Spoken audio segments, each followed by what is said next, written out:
हरे कृष्णा बच्चों, आज हम आपके सामने केमिस्ट्री में अनसॉल्व्ड पेपर 2025 सेट नंबर दूसरा जो कि है 347 KA।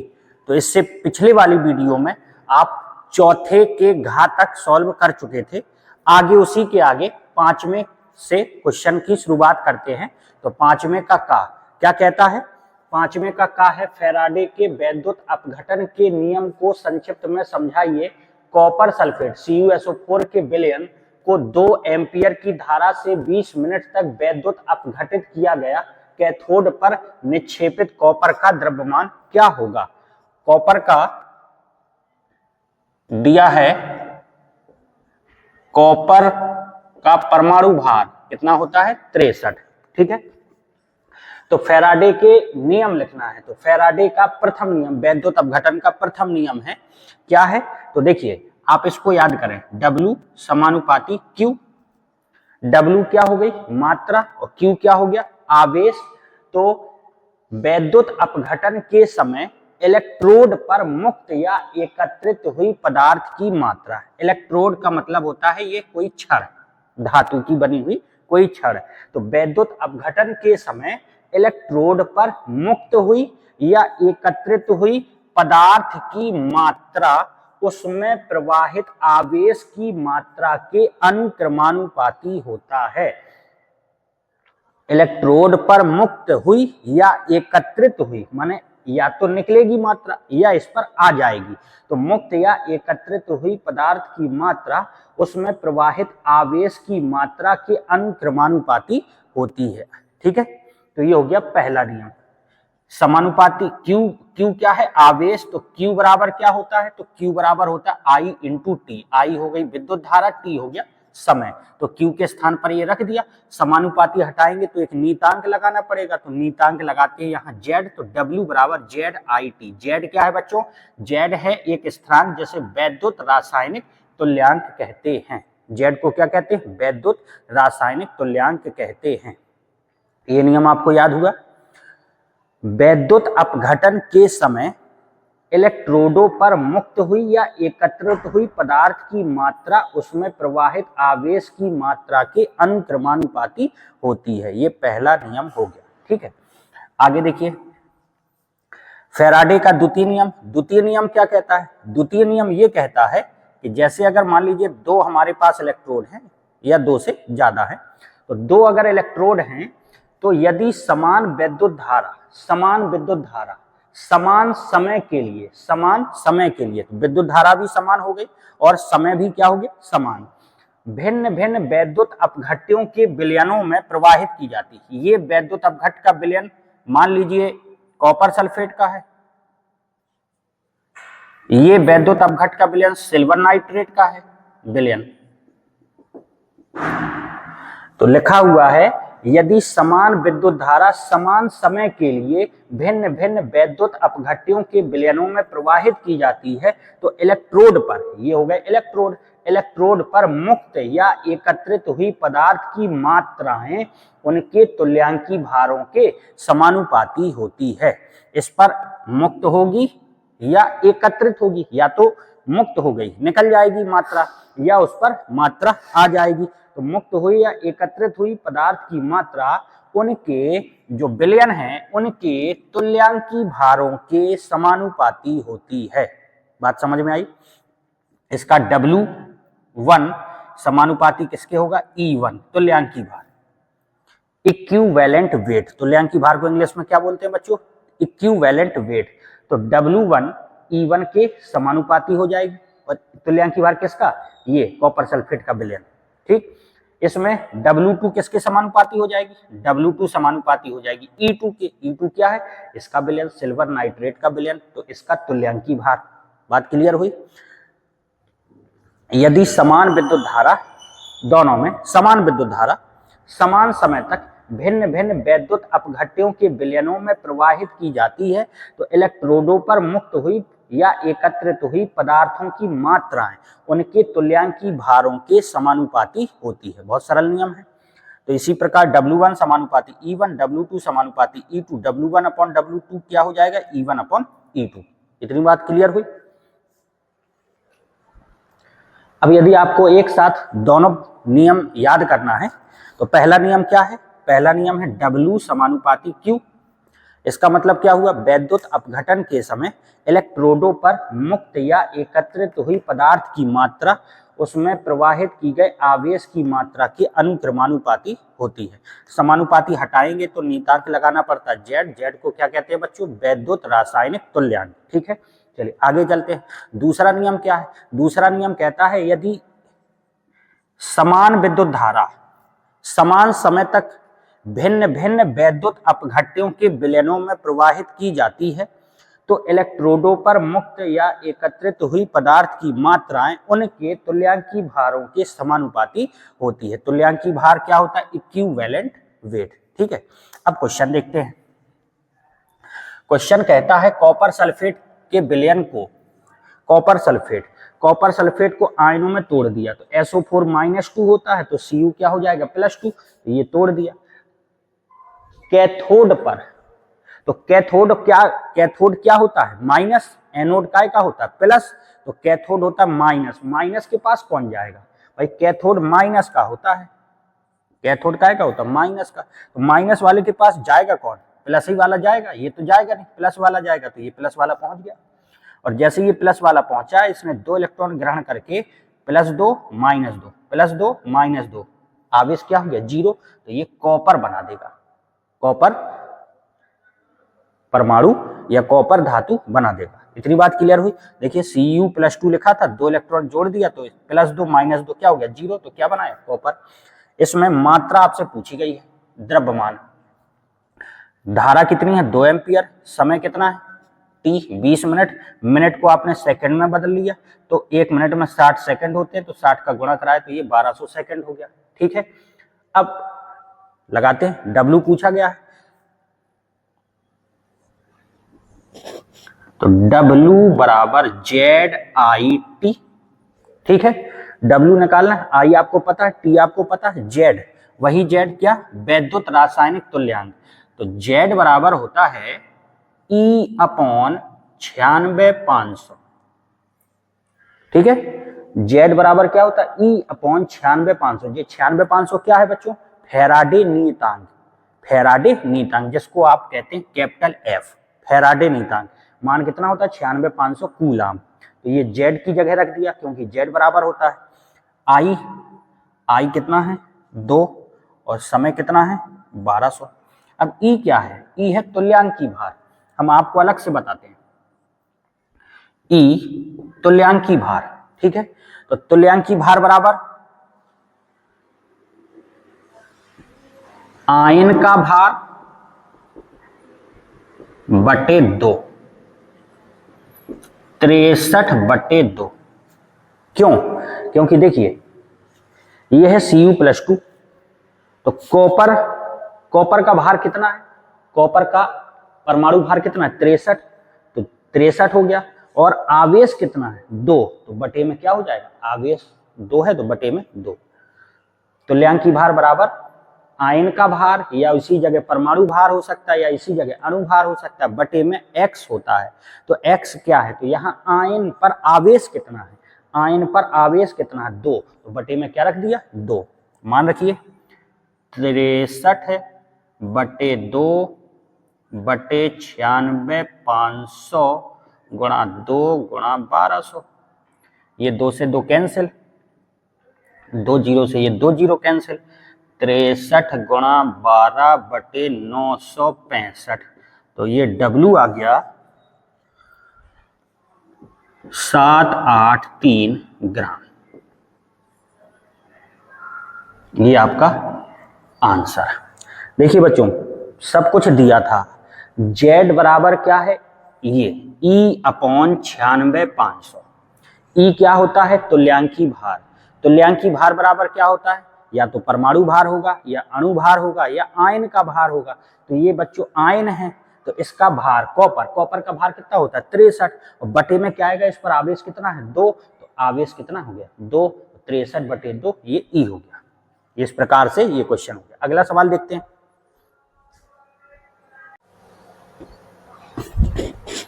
पांचवें का खा है एक प्रथम कोटि की अभिक्रिया 10 मिनट में 20% पूर्ण होती है, उसके 75% पूर्ण होने में लगने वाले समय की गणना कीजिए। ठीक है, तो प्रथम कोटि की अभिक्रिया है, तो 10 मिनट में 20% पूर्ण होती है। केस पहला, प्रथम कोटि की अभिक्रिया के लिए सूत्र आपने पढ़ा होगा, K बराबर 2.303 बटे टी लॉग बेस 10 A/A-x, ये सूत्र होता है बच्चों। K क्या है? K है वेग स्थिरांक, रेट कांस्टेंट, T क्या है? समय, A क्या है? प्रारंभिक मात्रा, और A-x क्या है? शेष मात्रा। ठीक है, A क्या है? प्रारंभिक मात्रा, और A-x क्या है? शेष मात्रा। तो देखिए K बराबर 2.303 बटे टी, समय कितना है? 10, लॉग बेस 10, A प्रारंभिक मात्रा, ये 20% लिखा है, और प्रतिशत का मतलब होता है 100, तो प्रारंभ में हो गया 100। अब आप खुद देखिए A-x क्या है? शेष मात्रा, और वो क्या कह रहा है? 20% पूर्ण होती है। जब 20% पूरी हो गई तो शेष कितनी बची? 80। भाई 20% पूर्ण हो गई, और A-x क्या है? शेष मात्रा है, तो जब 20% पूर्ण हो गई तो शेष कितनी बची? 80, तो A-x क्या है? 80, ये कैंसिल। सॉल्व करिए, 2.303 बटे 10 लॉग बेस 10, देखिए लॉग A/B, लॉग A/B क्या होता है? लॉग A माइनस का लॉग B, बात सही है भाई। सूत्र लॉग A/B क्या होता है? Log A minus log B। 2.303 बटे 10, इसका मान कितना हो गया? 1। लॉग 8 को क्या लिख सकते हैं? 2 की पावर 3, सही है, 2 की पावर 3। अब ये 3 कहां जाएगा बच्चों? 3 आ जाएगा बाहर, तो 2.303 बटे 10 1 माइनस 3 गुणा लॉग 2 बेस 10, 2.303 बटे 10 1 माइनस 3 गुणा लॉग 2 का मान आप सबको पता होगा, लॉग 2 का मान होता है 0.3010। ठीक है, तो 2.303 बटे 10 और 1 में से घटाना है, तो 1 माइनस 0. ये हो जाएगा 1 ऋण 3 का गुणा कराया, 0 3 एकम 3, 0 3 त्रिका 9। ठीक, 2.303 बटे 10 गुणा, अब 1 में से घटा दीजिए, तो 1.00009030, ये 0, ये 7, 10 की आंसर 1, 9, 10 की आंसर 10 में से 10 गई 0, 0.0970, इसको मान लिया आपने समीकरण नंबर 1। इतनी बात क्लियर? आगे देखिए, आगे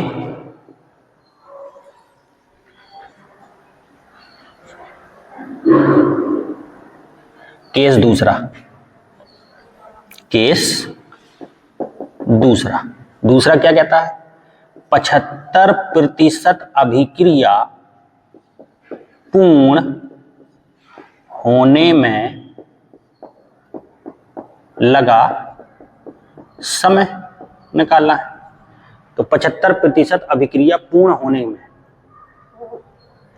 ठीक है, तो देखिए K बराबर 2.303 बटे टी लॉग बेस 10 A/A-x से मान रखा,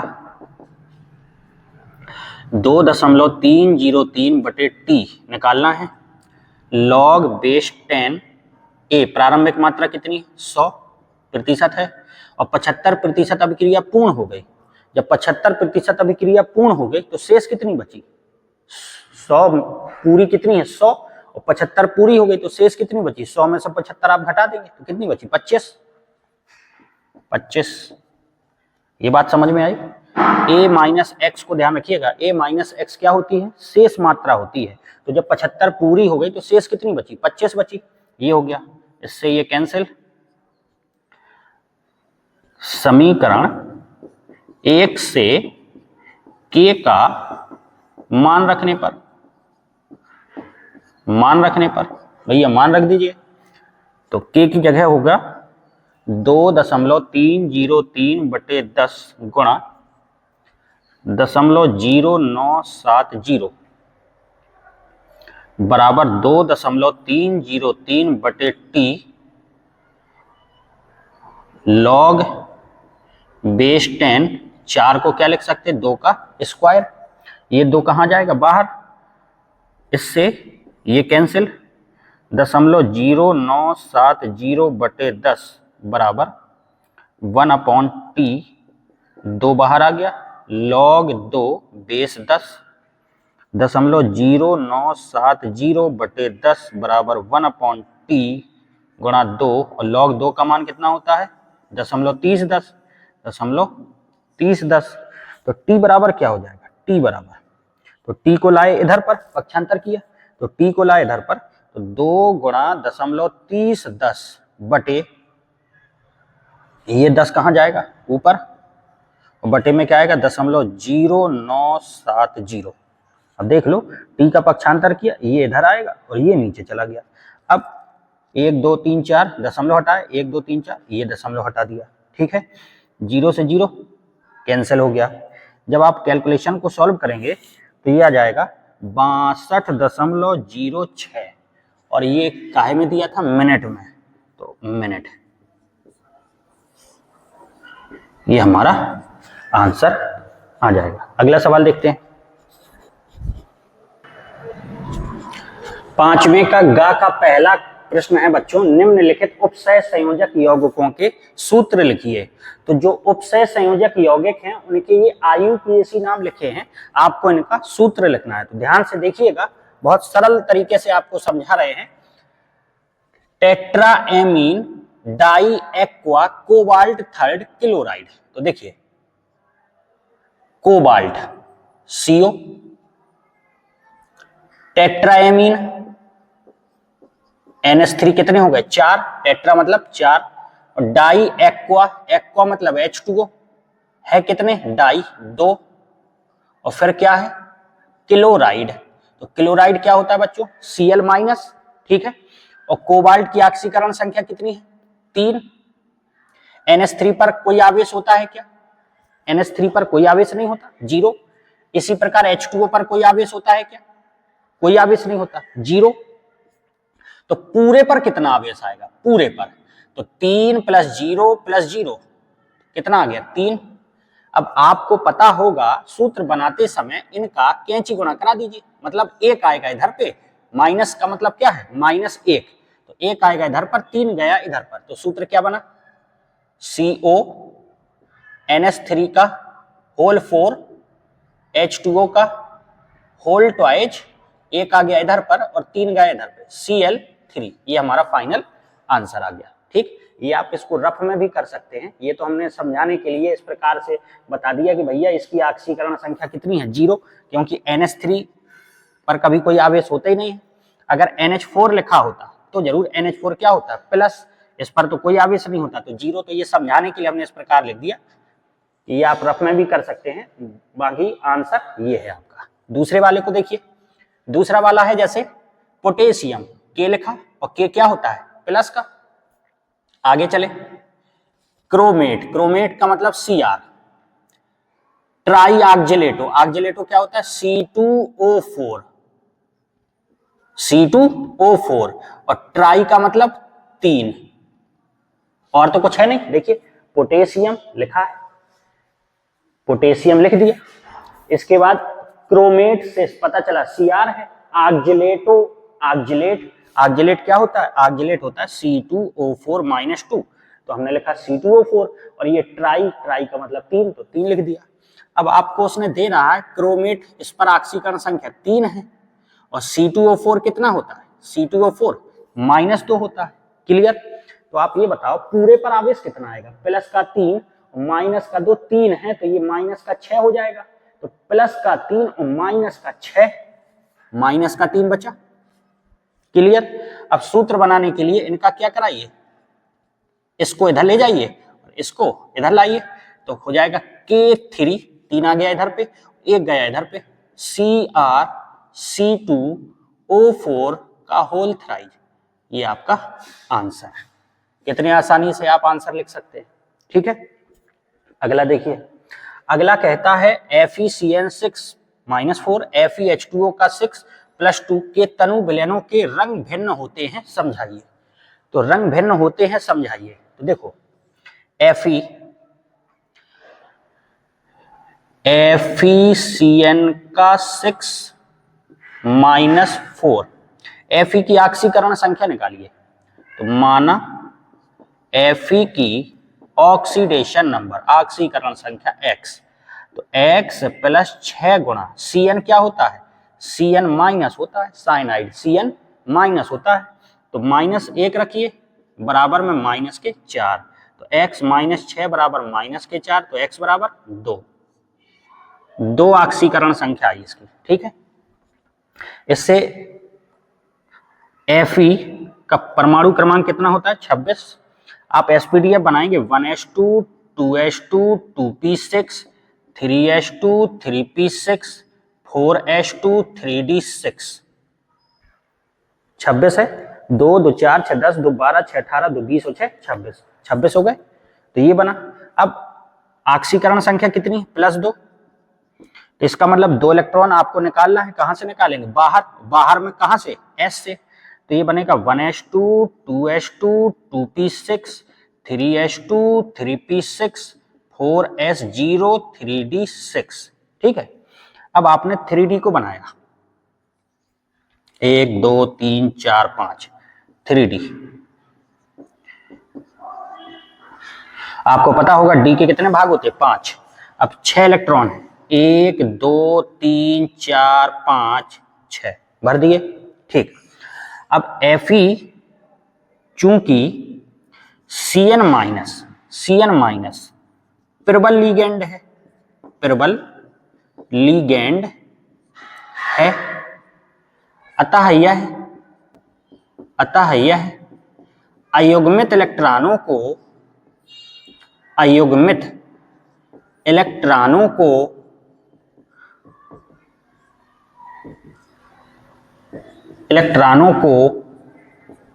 युग्मित इलेक्ट्रॉन में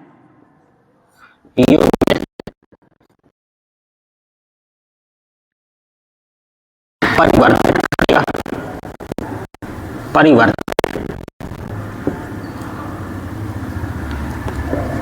कर देगा। ये बात समझ में आई? प्रबल लीगेंड है इसलिए यह अयुग्मित इलेक्ट्रॉन मतलब अकेला, सिंगल इलेक्ट्रॉन, उसको किस में बदल देगा? युग्मित इलेक्ट्रॉन में परिवर्तित कर देगा, मतलब जोड़ा बना देगा। तो जोड़ा जब बना देगा तो स्थिति क्या रही? 1 2 3 4 5 3d। ये तो पहले से जोड़े में थे, ये दोनों इकट्ठे हो गए, ये दोनों इकट्ठे हो गए। अब हम आपसे पूछें अयुग्मित इलेक्ट्रॉन कितने हैं? 0। और आपको बच्चों पता होगा अगर अयुग्मित इलेक्ट्रॉन है तो रंगीन होता है और अयुग्मित इलेक्ट्रॉन नहीं है तो रंगहीन होता है, कलरलेस। तो अयुग्मित इलेक्ट्रॉन नहीं है तो कैसा होगा? रंगहीन। इसका विलयन कैसा होगा? इसका विलयन रंगहीन। क्यों? क्योंकि अयुग्मित इलेक्ट्रॉन कैसे है? 0। आगे देखिए, दूसरा है FeH2O का होल 6+2। ठीक है, माना Fe की ऑक्सीकरण संख्या x, तो x प्लस 6 गुणा H2O पर कोई आवेश होता नहीं है तो x बराबर 2 आ गई। Fe 26 सेम यही बनेगा। 1s2 2s2 2p6 3s2 3p6 4s2 3d6 Fe+2। अब 2 इलेक्ट्रॉन निकालेंगे इससे तो लास्ट में क्या बचेगा 4s0 3d6। 3d को बनाएंगे 1 2 3 4 5 1 2 3 4 5 6। ठीक है। H2O चूंकि H2O दुर्बल लीगैंड है, जब दुर्बल लीगैंड है तो जैसी स्थिति है वैसी ही रहेगी। ठीक है, तो जैसी स्थिति है वैसी ही रहेगी। तो अतः यह अयुग्मित इलेक्ट्रॉनों को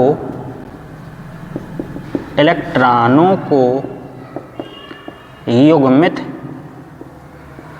इलेक्ट्रॉन में परिवर्तित नहीं करेगा,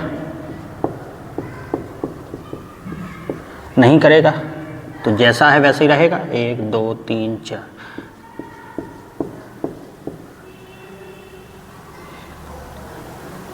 3D।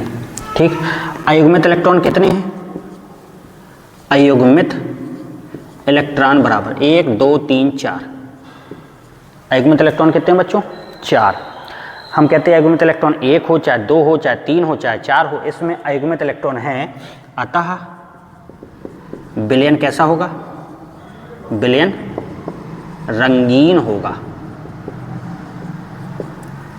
इसमें अयुग्मित इलेक्ट्रॉन नहीं थे तो विलयन कैसा होगा? रंगहीन। विलयन रंगहीन होगा। यही पूछा था, तनु विलयनों के रंग भिन्न भिन्न क्यों होते हैं? बात आपको समझ में आ गई। इसमें अयुग्मित इलेक्ट्रॉन नहीं है, जिसमें अयुग्मित इलेक्ट्रॉन नहीं होंगे तो कैसा होगा? रंगहीन, कलरलेस। इसमें अयुग्मित इलेक्ट्रॉन है तो ये कैसा होगा? रंगीन। आइए अगला सवाल लगाते हैं। 5वें का घा है।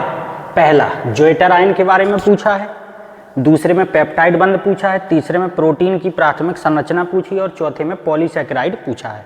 तो ये 5वें का घा है। तो ज्वेटर आयन किसको कहते हैं?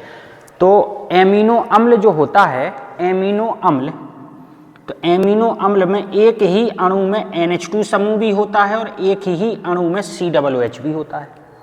एक अणु में एमिनो समूह भी होता है और कार्बोक्सिल समूह होता है। तो एमिनो अम्ल में दोनों, एक अम्लीय कार्बोक्सिल समूह एवं एक क्षारीय एमिनो समूह उपस्थित होते हैं। अब होता क्या है, जो कार्बोक्सिल समूह का ये H+ है, जिसको आप कहते हैं प्रोटॉन, तो ये इसमें जुड़ जाता है, मतलब ये त्याग देता है और ये ग्रहण कर लेता है। जब ये त्याग देगा तो इसकी दशा क्या हो जाएगी? COO-, और जब ये H+ ग्रहण कर लेगा तो इसकी दशा क्या हो जाएगी? NH3+ हो जाएगी। एक कार्बोक्सिल समूह एक प्रोटॉन खोकर कार्बोक्सिलेट आयन बनाता है, देखिए हमने समझाया है, तथा एमिनो अम्ल एक प्रोटॉन ग्रहण करके NH3+ आयन का निर्माण करता है। NH3+ भी बना दिया है।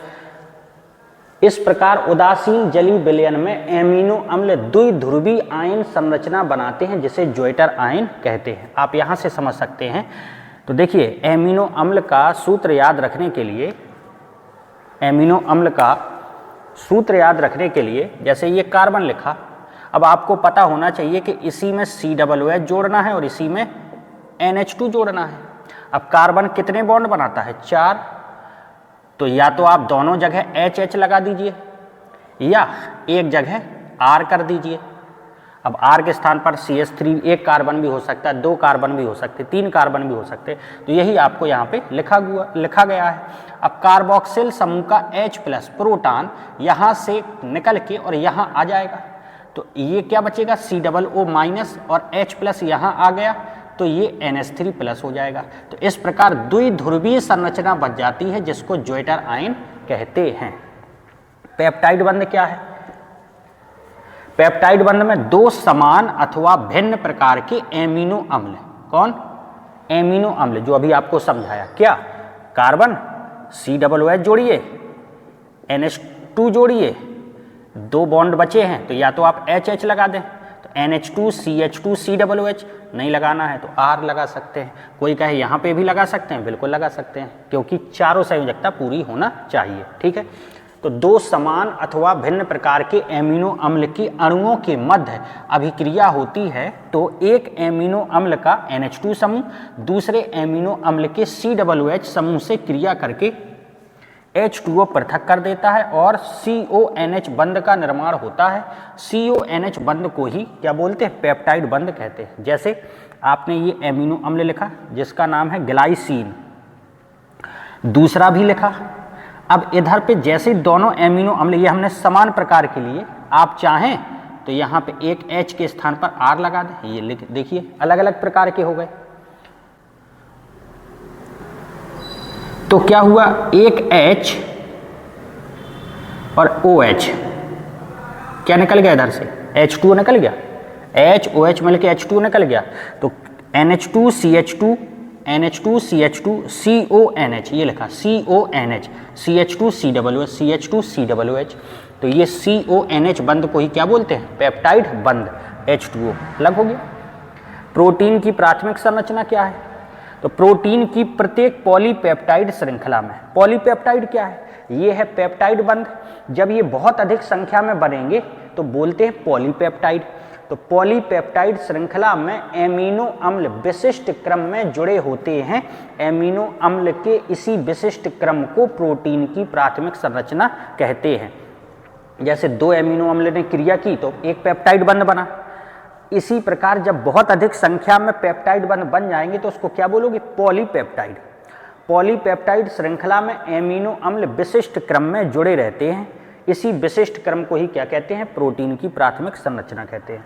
पॉलीसैकेराइड देखिए बच्चों, पॉलीसैकेराइड वे कार्बोहाइड्रेट जो जल अपघटित होकर, मतलब जल से क्रिया करके अधिक संख्या में मोनोसैकेराइड देते हैं, उन्हें पॉलीसैकेराइड कहते हैं। कार्बोहाइड्रेट जो जल अपघटित होकर अधिक संख्या में मोनोसैकेराइड बनावे, बहुत अधिक संख्या में, उन्हें कहेंगे पॉलीसैकेराइड। जैसे कि स्टार्च, सेलुलोज, ग्लाइकोजन आदि। स्टार्च या सेलुलोज का सूत्र ये होता है C6H10O5 पूरे का होल N प्लस NH2O से क्रिया कराई किसी भी अम्ल की उपस्थिति में, तो ये बना C6H12O6। N अणु बन जाएंगे। अब N का मान बहुत अधिक संख्या में 100, 150, 200, 500 इस प्रकार से N की संख्या होती है, तो अधिक संख्या में मोनोसैकेराइड बने। ये ग्लूकोज का भी सूत्र होता है, ये फ्रक्टोज का भी सूत्र होता है, ठीक है।